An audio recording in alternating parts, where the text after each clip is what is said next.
Ladies and gentlemen, hello and welcome back to the Lance McLaughlin Show. This is episode 10. First things first, this episode is brought to you by me. Check out the Patreon. It's $1 for bonus episodes every Monday. We are also adding a $4 tier to bring back the Furthest From Perfect podcast. Bonus episodes from that will be going up each week for everybody in the $4 tier. And you will also get regular uploads on the basic Furthest From Perfect channel. That's the podcast that I do with me and my buddy Steven. The reason why I'm making it the $4 tier is because I'm going to split the money with him. So basically everything below the $4 tier, I'm going to keep because it's my shit. And then everybody that's a part of the $4 tier and higher, I'm just going to split that 50-50 with him. Even though I do all the editing and all of the work. I'm kidding. I love Steven. But it's something that we've been wanting to do for a while. I wanted to have it back by the end of November, but he works retail. And if any of you have ever worked retail, you understand. Black Friday and holiday season is hell.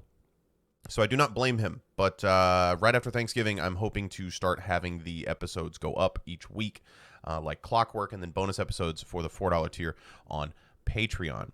Now that we're done with that, I just want to say thank you for all of the support. Things have been great. The stream has been going well. The podcast is getting more attention than what I thought. I know that like some people probably look at it and they're like, oh, 10 views, 15 views, whatever.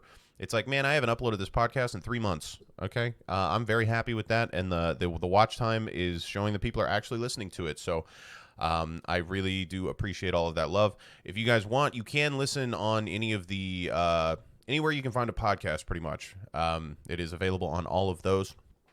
And for all of you audio listeners, because I'm a big audio guy whenever it comes to podcasts, I do enjoy having the YouTube app open, but it is kind of annoying not being able to lock it and walk around and stuff. So Patreon does a good job with that. Like you can like lock your phone and it just works as like an audio, like just like you're listening to music. It works good for that. So check that stuff out, and thank you for all the support. Now, on to what I wanted to talk about today, which is just kind of a big spattering of things.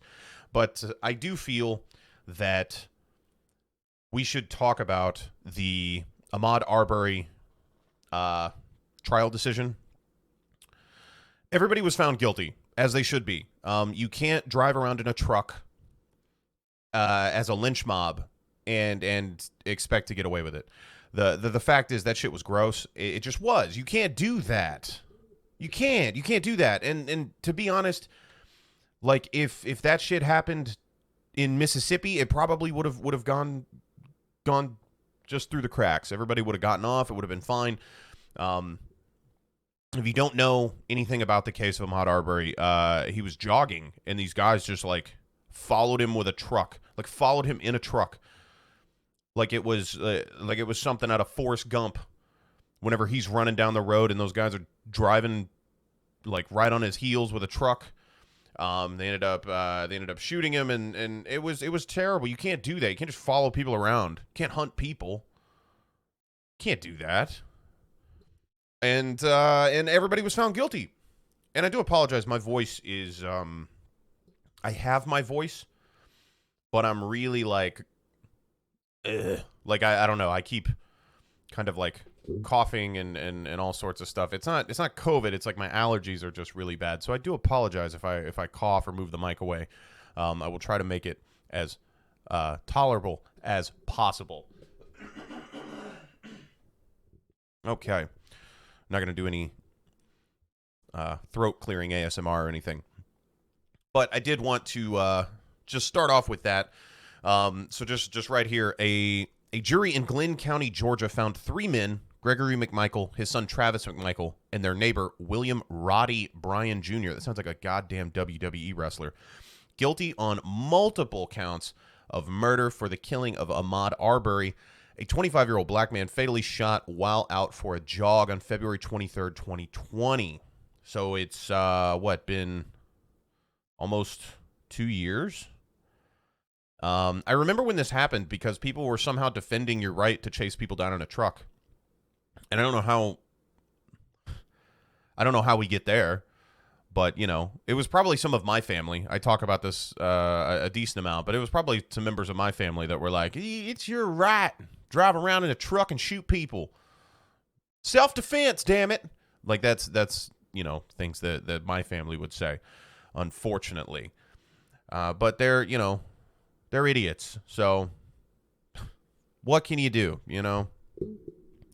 But Travis McMichael, the man who shot Arbery, was found guilty on all of the 9 charges he faced. His father, Gregory McMichael, was found guilty on 8 of the 9 charges he faced. And William Roddy Bryan Jr., God damn, that's a long name, was found guilty on 6 of the 9 charges he faced. So somehow that guy got off of 3. I don't know how you do that. Somehow he missed 3 of the charges. He dodged those bullets. That was no pun intended. That was no pun intended there. But he dodged those 3 charges, and yeah, I mean, this whole thing, I can't believe it took this long, to be honest with you. I mean, it's just ridiculous. It's absolutely ridiculous. You can't just gun people down on the streets. You can't do that. You can't, unless there's some other scenarios where that's okay. But we're not going to touch on that. Not today. We're not going to go into that today. But I did just want to say that because to me that's a big, I don't even know if it's a win, but it's something that should have happened. So it's hard to call it a win. It's something that should have happened in terms of their sentencing. Not them running this guy down. But in terms of their sentencing, this should have happened much faster than it did. I don't know why it took so long. Our judicial system is a fucking mess, but apparently we haven't come up with anything better. And that truly is the American way, isn't it? Let's just use something that is highly inefficient and is lacking in so many ways and ignore the problems with it and continue on like it's working fine. That's every American product that has ever been made, ever. That's why we have to get everything from somebody else, because we're too lazy to deal with it. Unfortunately, we can't import a judicial system. Maybe one day. Maybe one day we will. But I did just want to start off with that because I thought that was something that shouldn't have happened, obviously, but and it is a tragedy, but glad that those guys got found guilty. I thought it was absolutely ludicrous reading it whenever it did happen, and maybe it'll stop people in the future from running down their neighbors, I guess. I don't know. But now on to something that I touched on the Patreon, which has to do with Mr. Beast's Squid Game video. People are back on it because the Squid Game video released, and people are back on that bullshit where they're like, did he miss the whole point of the show? Wasn't the point of the show that poor people are competing for the entertainment of rich people? And it's like, yeah, it is. And again, I go into this at length on the Patreon, but I don't know where the obligation came from for people to look at somebody else and tell them what they can and can't create, and to tell them take this like moral high road whenever in the end it's all about attention. There are content creators that don't get, they're not on his level because, to be honest, he's kind of like elevated into his own little pocket of views and people being in his community and the size of it and everything. But content creators that are doing it for entertainment and money are telling somebody else what they can and can't do with their own money. And did he miss the point of the show? Maybe he knew what he was doing and maybe he just wanted to make a video. Why is it that big of a deal? It's not like he actually was like shooting people in the head whenever they failed the games. Now that may have caused a bit of an uproar. Where you fail red light, green light, and you get shot in the head. And Mr. Beast is like, I bought an island and put on Squid Game. What's up? And he actually makes the Squid Game. Nobody can find the island, and he's just uploading the games to YouTube for fucking 2 years. And then all of a sudden he branches out, and he's got other branches in Germany, and he actually has a Korean Squid Game. Like, that would be something that maybe I'd be a little concerned about. I do believe that Mr. Beast is slowly generating enough power and wealth to become an actual supervillain. But that, under the guise of philanthropy. But I think the real concern is the fact that that people are worried about a YouTube video. I don't know, like there's much worse things on YouTube. There's pet abuse channels and things like that, and nobody ever talks about those on Twitter, but they talk about Mr. Beast making a fake Squid Game. And I got to be honest, I'm fine with him making Squid Game as long as he's not putting 5 million Orbeez in his asshole anymore. Like I'm gonna take 24,000 pixie sticks and ram them in my dick. Like I'm perfectly okay with an overproduced Squid Game video. At least that's something. I don't know. But that's the world that we live in. I don't have the means or the money to do what you're doing, so I'm going to tell you what you can and can't do with your money. And I do know that he does a lot of charity work, and he does a lot of he started like Mr. Beast philanthropy or something where he like donates everything to charity. But it's this big loop, right? It's like you do nice things so people think you're a good person, but then and so because of that you make more money, and then you take some of that money and give it to charity. And it's like it's not completely altruistic. It's not completely out of the goodness of his heart. It's because it makes him more money. It makes him more popular. But I don't care. You know what I mean? Like it goes to help a good person. It goes to help somebody. So why do I care? He's opened like 1 million food banks or some shit. Like he's like opening food banks and shit. Like leave the guy alone. There's much worse things to be angry about, but that's what people like to do. Twitter likes to pick on the easiest person to pick on in the world. And I'm not even saying like Mr. Beast gives a shit about any of that, because he shouldn't. But Twitter doesn't like to go after people that like don't care. You know what I mean? Like Twitter only likes to pick fights with people that they feel like they can win against. Twitter is a big bully. I'm being honest here, and that's what I was talking about. Whenever the height of the whole cancel culture thing was, and to be honest, the height of it was probably a couple years ago. Around the Me Too movement. Once again, the Me Too movement got hijacked by a bunch of losers who just were angry at certain people. And it wasn't even women. Like men were piggybacking off of the Me Too movement to get certain people, like try to take away the livelihoods of other people. And Bill Burr has a bit on that, and it's great, where he was talking about he thinks that they got everybody, And so like I was talking about that back then even, which is you can only be canceled if you allow yourself to be canceled. Have you noticed how some of the most, I guess edgy is the right word, the most, I don't even want to say offensive, but they say outlandish shit. Those types of people and comedians and things like that, like they never get attacked, but nobody's ever going after people that don't care, so to speak. You know what I mean? Like I remember they tried to go after Gabriel Iglesias.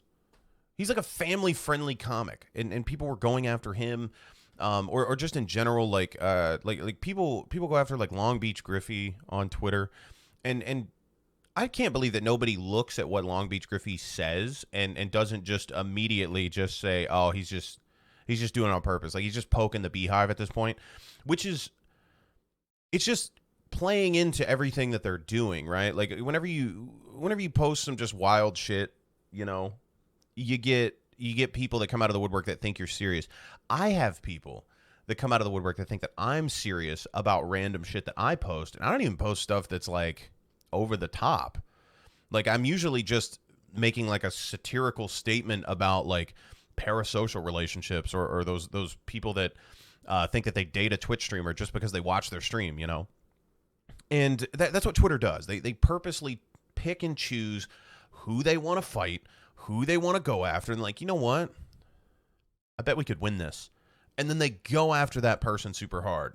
Like, it's it's kind of sad, to be honest, because it's a bunch of people that aren't in a position to really do anything. They're not they're I don't want to say powerless, but like, you know what I mean? They're people that are not in that position. They're people that by themselves don't have a following. But when they tweet some shit like that, then they get a bunch of other people that are like, yeah, you're right. Yeah, that's a bad thing that you're talking about that I never even thought about until right now, and it's only because I'm being manipulated into thinking that. Yeah. And then they get a bunch of people on, and then they feel like they did something good. But who cares about a YouTube video that he made where he has a bunch of people play some kids' games? Why are you worried about that? Gas prices are through the roof. Sexual harassment is rampant in the gaming industry. In the entertainment industry, really, not just gaming, but it's terrible in the gaming industry. Grocery stores aren't able to get bread and eggs. There's rapidly rising food prices, and you want to talk about Mr. Beast making a YouTube video. Yes, Twitter activist. Please continue to push your activism. Yes, you're doing such a good thing for being angry at a YouTuber. The amount of boredom that is in people's lives and the amount of ignorance is bliss that's going on is crazy. There's huge problems. I'm going to push those into the deepest recesses of my mind and attack this YouTuber. Now, I'm not saying that you always have to talk about these things. That's not what I'm saying. I'm not saying you have to go out and talk about the fucking supply chain issues or the labor issues or anything like that.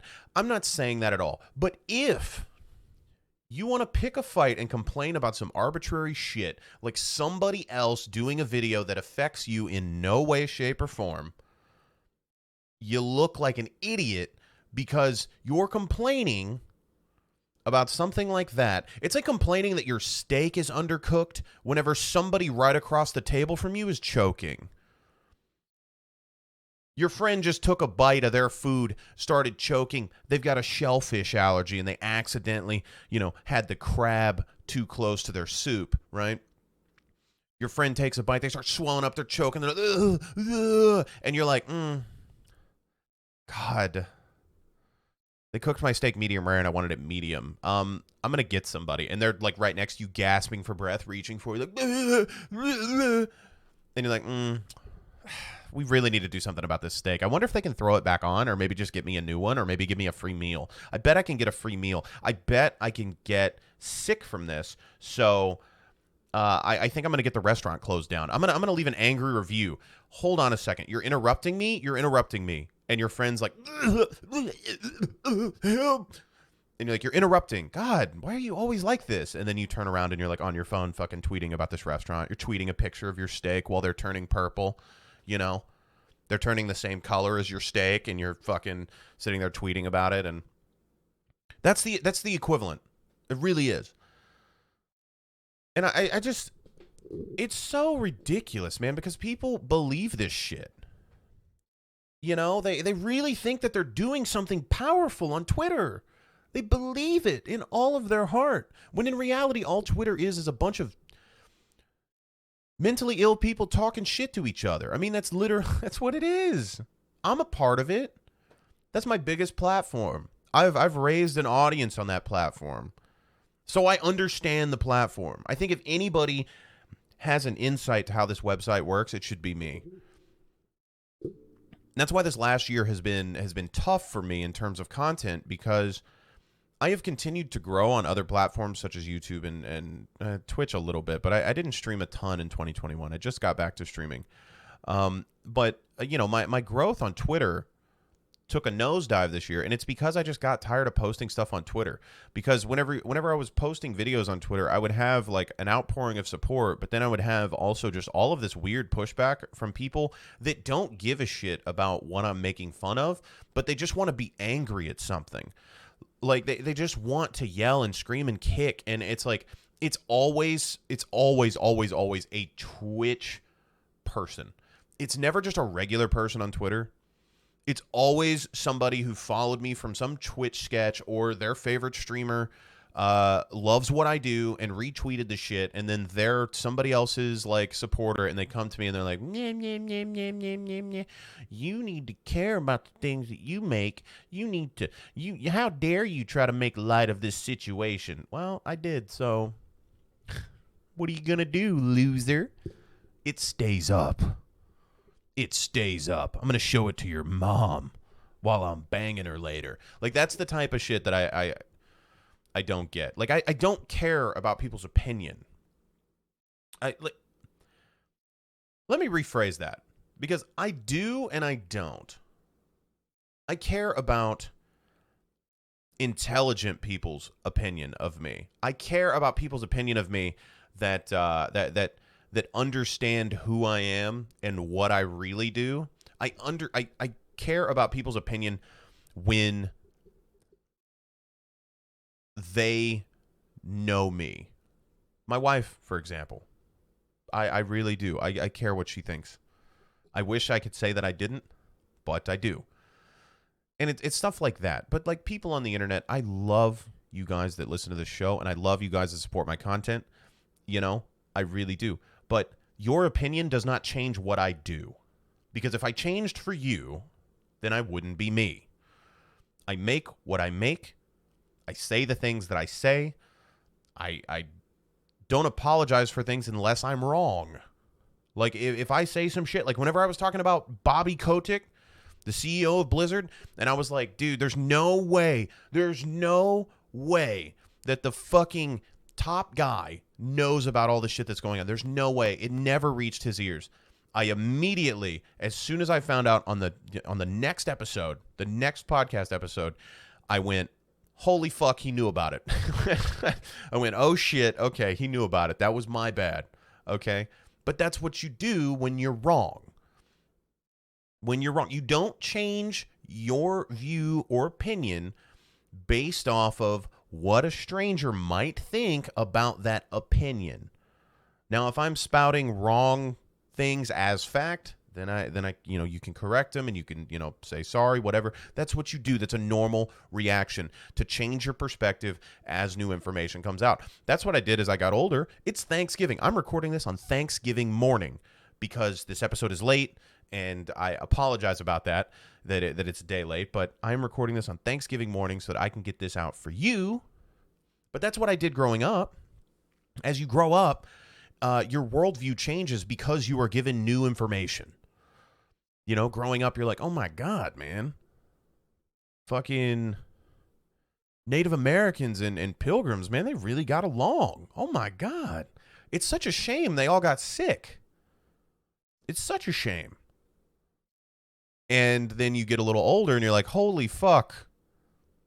They gave them blankets? They gave them blankets covered in disease? We did that? We fucking killed all these poor people just to take their land? Like, as you get more information, you start to change your worldview. That's why children are so stupid, because they're just running around like, wow, oh, wow, look, pretty color, ooh, everything is great, and everybody loves each other, wow. And then they get older and they find out that daddy's been cheating on mommy's been hitting the bottle too hard, they hate each other, and pilgrims colonize the world. That's what you do. You change your view as new information is presented. And I think that it's kind of ridiculous to think that everybody should have this strong stance one way or another and never change. That's ludicrous. Absolutely just unreal. And again, I do apologize. I know I kind of skimmed over it. This episode's coming out a day late, and I'm so sorry about that. But we just found out that Kylie's parents have COVID. So we were kind of scrambling, trying to figure out Thanksgiving plans. And now we're doing it at our house with a much smaller group of people. So we were kind of scrambling yesterday. I did not get a chance to record this and put it up, and I apologize because I don't like recording early. That's something that I've never really liked doing, is recording early. I have tons of sketches for my YouTube channel that I have written, that I have, exactly how they're going to lay out, and I don't record them because I don't like recording early. And especially something like this, where it's sometimes me talking about current events. I don't like being a week behind. I don't. It frustrates me because then I may say something and then more shit comes out. And I don't like that. So that's where we're at. I do apologize for the video or for the podcast episode coming out a week late. And I'm also aware that the audio episodes are behind for some reason. They didn't process, which is very, very strange. But on to the next thing that I wanted to talk about, which is the Theranos trial. A lot of trials recently. It's actually kind of interesting. There's a lot of trials. You had the Kyle Rittenhouse thing. You had the Ahmaud Arbery thing. Big trials going on. But I'm just going to read you this little headline here. This is from ABC, so take that with a grain of salt.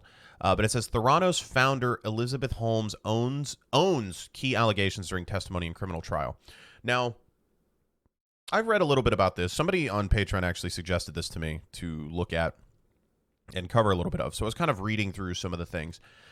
And let me just read you this, and then we'll kind of go into it.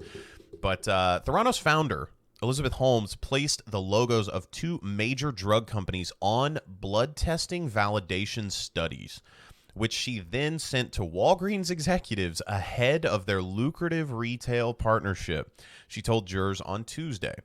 Theranos also sent the reports to investors who bought millions of dollars of her startup's stock. So obviously super fraudulent, right? This is like some Streamlabs shit times a million. Just faking it until you make it, okay? But she faked it a little too well, and she made it a little too fast. If just want my honest opinion here, she faked it super, and you can't do it on blood testing studies, right? Because then, that's just misinformation at its finest. And she apparently made a lot of money with this partnership with Walgreens, and then had millions of dollars of startup stock bought. So there's a few counts of fraud in there somewhere.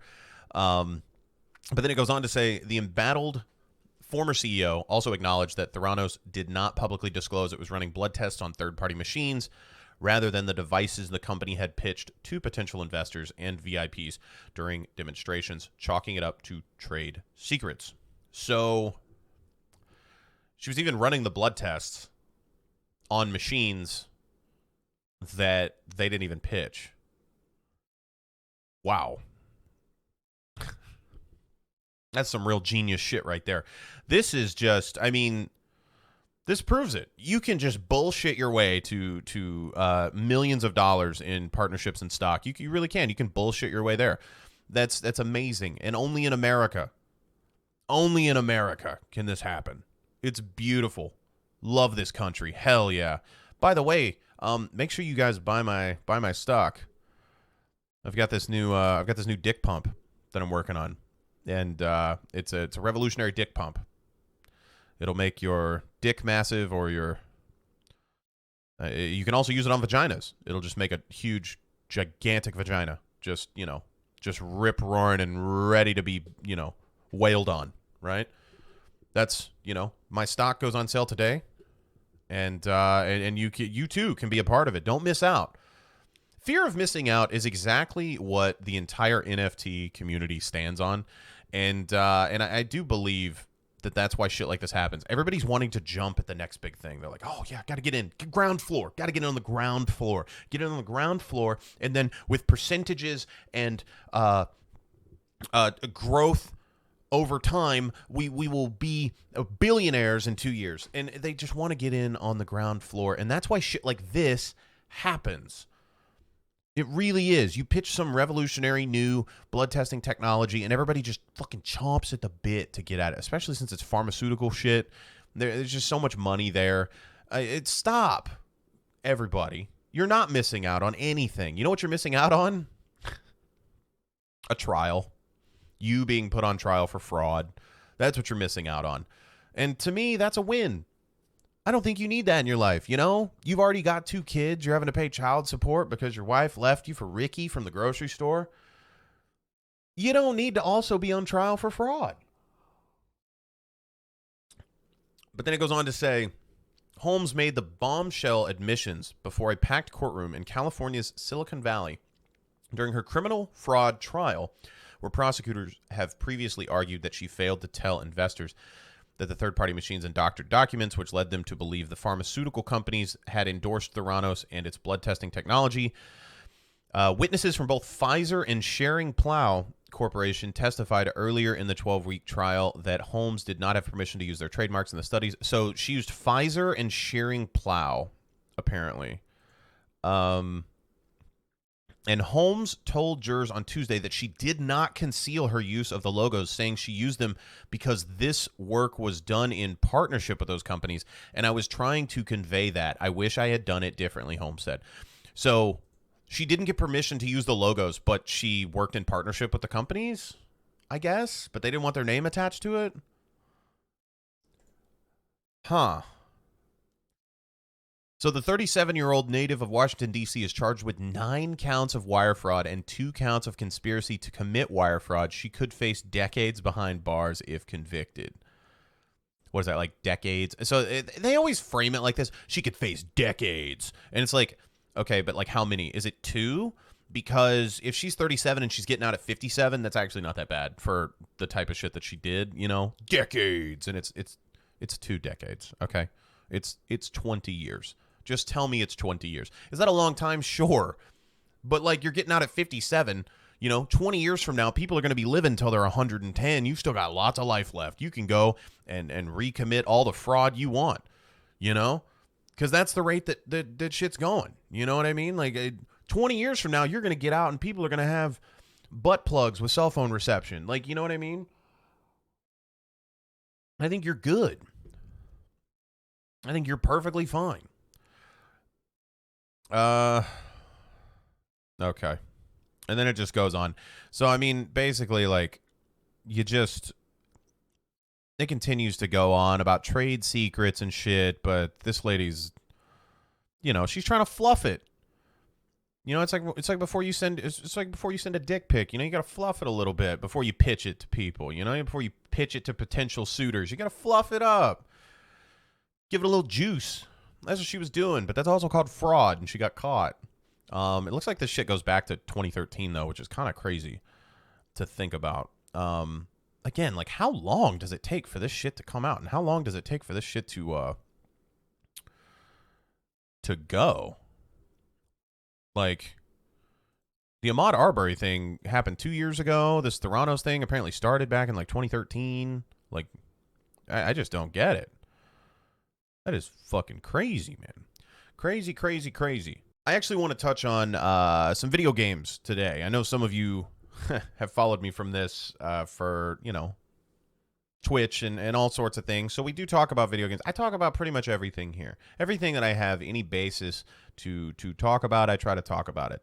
And so I know that some people aren't super into current events, but I like to talk about them because, again, the whole reason why I started this show is to kind of engage a little bit more and kind of try to look at things and not be so doom and gloom about them, but to look at things and try to not necessarily make light of them, but maybe look at them in a different perspective than what's being presented directly to me from, you know, maybe a media point of view or maybe somebody's point of view on social media or anything like that.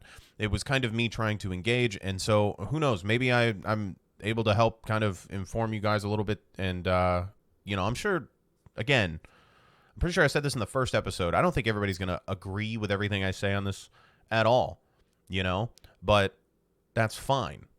I totally get that. That's the point of it. You know, I'm here to look at things with a little different perspective, not play devil's advocate, but just look at it and kind of see. And, the next thing I'm going to talk about is a little bit about some video games, things like that. I've actually been playing Cyberpunk recently. It's a much better game.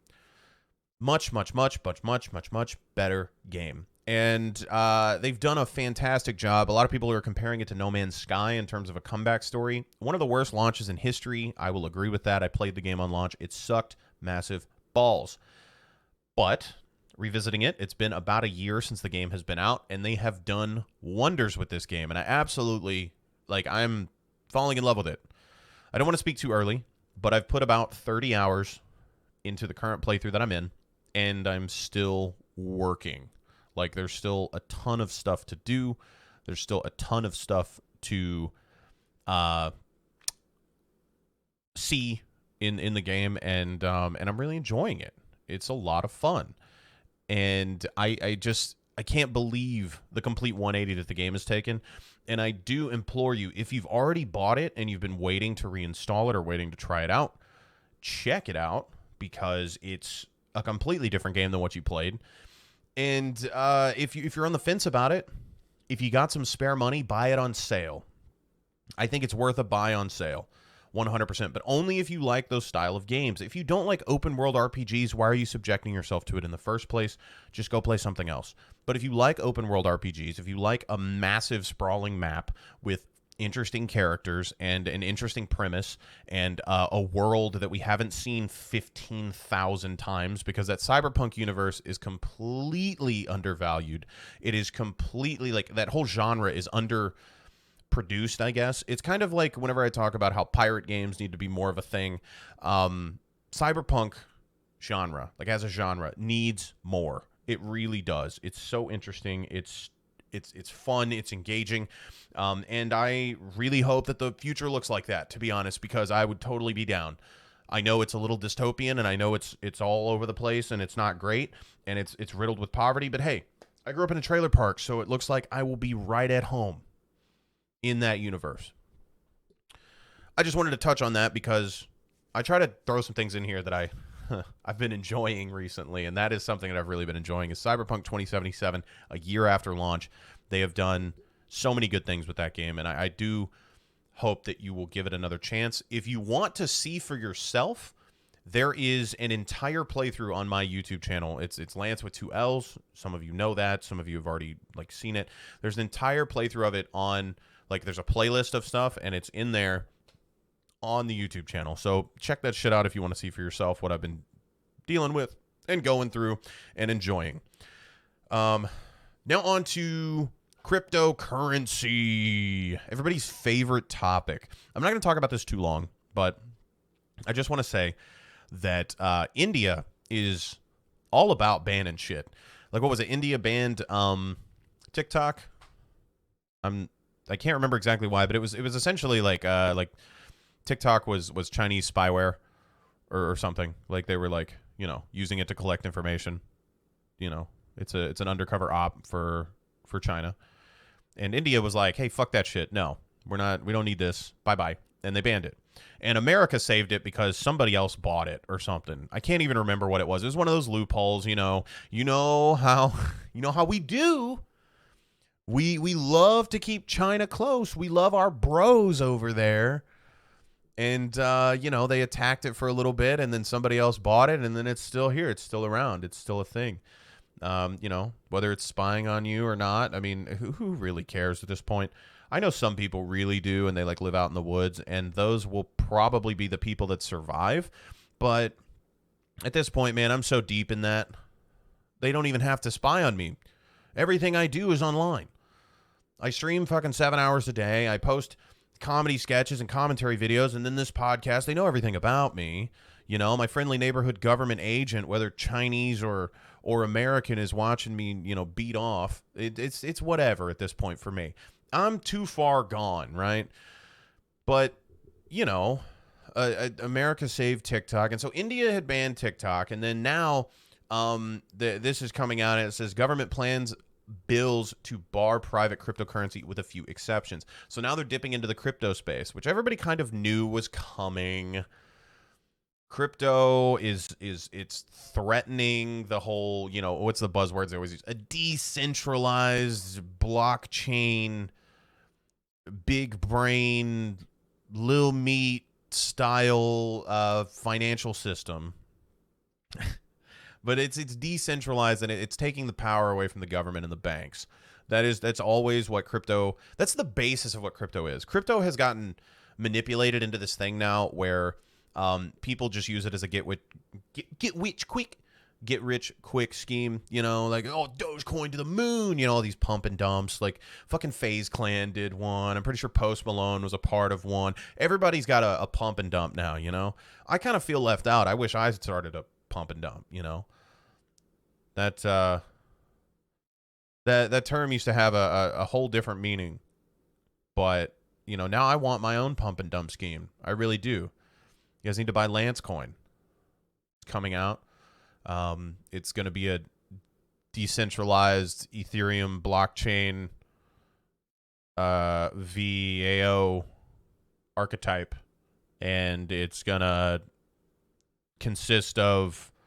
I can't even keep this up. I can't. It's you know, I want a pump and dump scheme. That's what it comes down to. So we're going to try and look into that. And I hope you guys pump it really good right before I pull the rug on it. And so India is like barring the private cryptocurrency. And essentially what India is, at least from what I've read, they're wanting to crack down on cryptocurrency, but they still want to use the technology behind it. So whatever that means to you, and maybe somebody is more informed on this than me, because everything that I read about crypto, it's I'm a mildly intelligent person, okay? But every time I read about cryptocurrency, it sounds like somebody is trying to pitch me a fairy tale.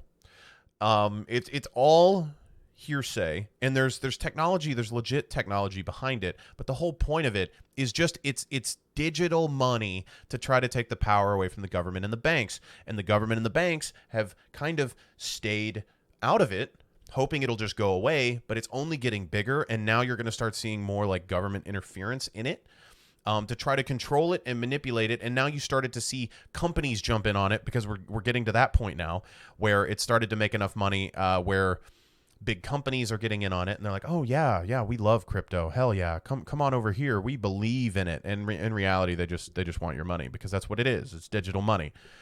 And so now it's going to start getting more regulated, and now with India doing this, who knows who's going to follow suit and try to do more shit with it. Who knows when it's going to get to a point where, you know, you're going to have to buy cryptocurrency through a bank. Like, you know what I mean? Like right now you're privately trading crypto within a wallet in a crypto space, but who knows? Pretty soon it's going to be like Chase has their own wallet, and you're buying it directly through them, and then fucking, you know, a Huntington Bank or Arvest Bank or First National or whatever, they're all going to have their own little wallets. And whenever you go to sign up for your bank account, you're going to, you know, they're going to be like, so how much crypto would you like to deposit? Would you like to transfer your US dollars into crypto and put that into your safe, secure wallet? And then all of a sudden the banks go right back to having the control. They go right back to having the power, and crypto, it's completely defeated the purpose of crypto at that point, right? Like it's, would you like to transfer all of your funds into First National Coin, into Chase Coin? Would you like to do that? We're offering a 200 Chase Coin sign up bonus for whenever you open up a checking account and deposit at least $100, or you set up direct deposit. You know, that's literally what's on the horizon, so to speak. And it's just, you know, it's interesting. The premise of crypto is very interesting. It's supposed to give power back to the people, but in reality, the view from an average person is, money make me money. Dogecoin make me money. Like, they don't actually understand the whole premise of it, and it's completely warped the vision of it. And whenever things like that happen, that's whenever the control goes right back to, you know, banks, the government, the top 1%, so to speak.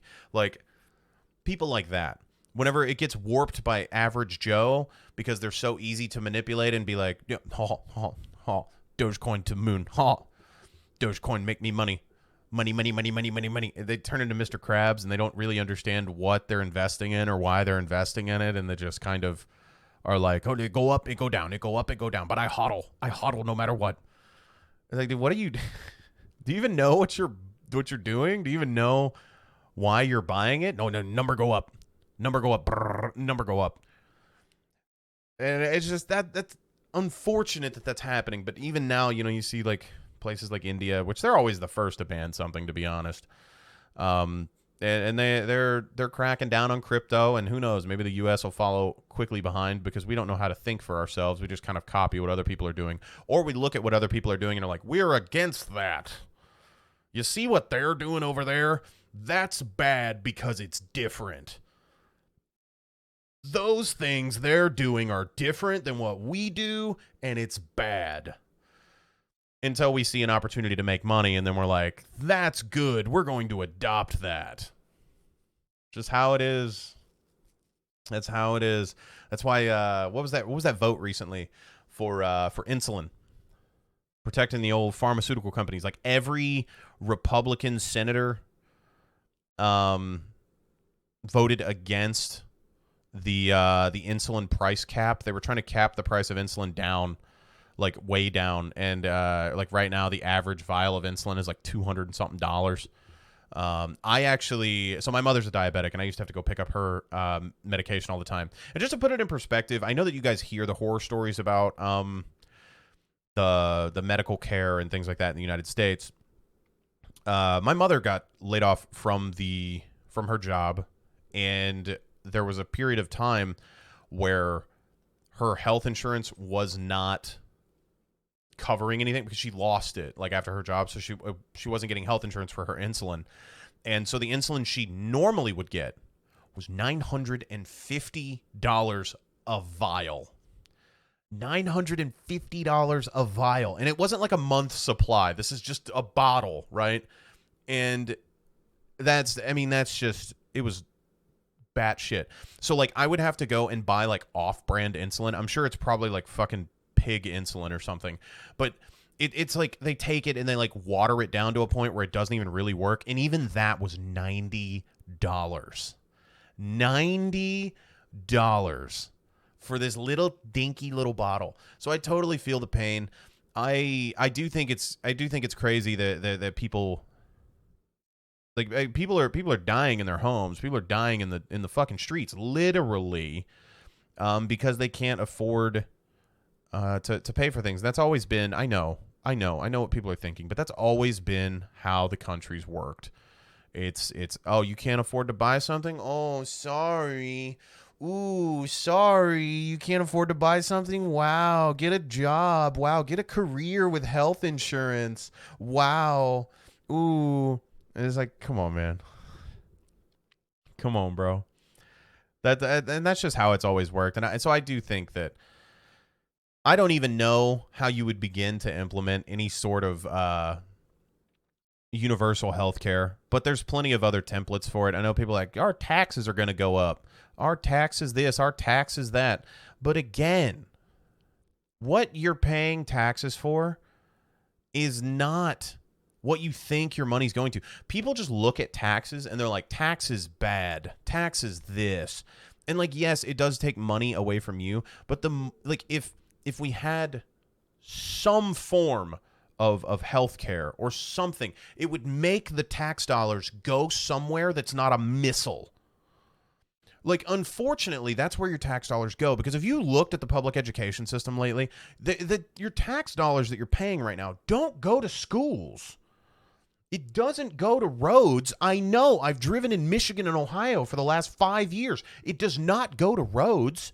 I can tell you that. There's potholes the size of me.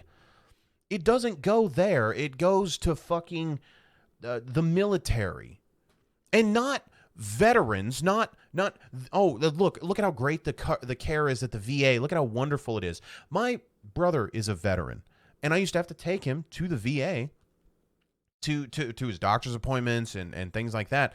And we would sometimes literally be sitting there for 6 hours because that's how bad the care is at the VA. So your tax dollars aren't even going to like the military in terms of the people that actually helped you. It goes to testing bombs in the ocean. You guys seen that latest fucking missile explosion they did where it's like, oh, look at how big it is. Wow, look at the mushroom cloud in the ocean. Wow, awesome. Like, they're dropping bombs in the middle of open waters, and that's where your tax dollars is going. It's not going to the VA. It's not going to your schools. It's not going to your roads. It's not going to any of that. It's going to so that some fucking giga chads can drop bombs in the middle of nowhere. That's literally what it goes to. And that's why if you did have some form of system in place that forced the tax dollars into something else, so like a universal healthcare system, for example. Yes, your taxes may go up, but at least it's going to something that you could use. At least it's going to something that you could use. And I know that people are like, oh, yeah, but, you know, in Canada, they got to wait like a month to see a doctor. Have you tried to get into a doctor recently? Kylie's mom tried to get a doctor's appointment that she scheduled in July it was 2 days ago. So for the 23rd, November 23rd, from July, she scheduled it for November 23rd, and they called her on the day of and said, hey, we have to reschedule. Our closest one is February. You're already waiting 3-4 months, and she has good health care. She's a government employee. She has good coverage. So, you know, you're already waiting. You're already having to pay the taxes. Why not just fucking let it go to something that you could use? Or a family member could use, or a friend could use. But I understand. It takes more money out of your paycheck in each way, and then at the end of the year you have to pay. A lot of you do have to pay. I have to pay at the end of the year. But you know, I hate the fact that money does go so that some Uber Chad can push a red button. You know. Maybe we should all be blown up at this point. I have no idea, but maybe we should. Maybe that's where we're headed. Maybe we're too far gone, and maybe we should. Because the fact that, you know, people can't get help whenever they need help, with a universal, I'm not even saying, I don't want to go into that too much, but like, you want to look at even just the homeless issue. People think that the homelessness issue is a financial problem. It's not. It's a mental health problem. It's people that can't get help for their mental illness, just congregating with other people who have severe mental illness, and they all decide that they want to live in tents on the street because they can't hold down a job and they can't get help for the things that they need help with. And so then you end up with a homelessness problem, and everybody wants to blame it on an economic thing, that people are literally homeless due to the fact that they're poor. But there's homeless shelters, but these people don't want to do that. They want to live in tents on the street. That's what I'm talking about whenever there's like a disconnect on like where your money goes and what it's being used for. And it just kind of, I don't know, it bothers me slightly. But you know, I know people fight tooth and nail over this because this is what's important to them. Having more money in their paycheck each month and not having to pay at the end of the year to actually get something that they would use. I mean, I know that people fight for that. Again, that's my family, but I would pay more. I don't make a lot of money, but I would pay more. I would personally. But that's my perspective, and I know that some of you have this awesome healthcare and you don't have any problems with it, whatever, and so you don't want to do that. You don't want to pay for it because you don't think you'd use it. But you know, you're paying for a bunch of shit you're not using now, so I mean, what's a few more dollars? I don't know. Again, I'm not here to tell you how to think. This is just my experience with it and kind of the look on it. But that's all I got for this week. I hope that you enjoyed. I hope that you're enjoying the show. I hope you're enjoying the videos. Check out the Patreon, patreon.com/Lance with 2 L's. The new episodes go up on Monday. We're going to start bonus episodes with the Furthest From Perfect podcast as well with me and Steven. And yeah, thanks for watching. Thanks for supporting. And I will see all of you next week.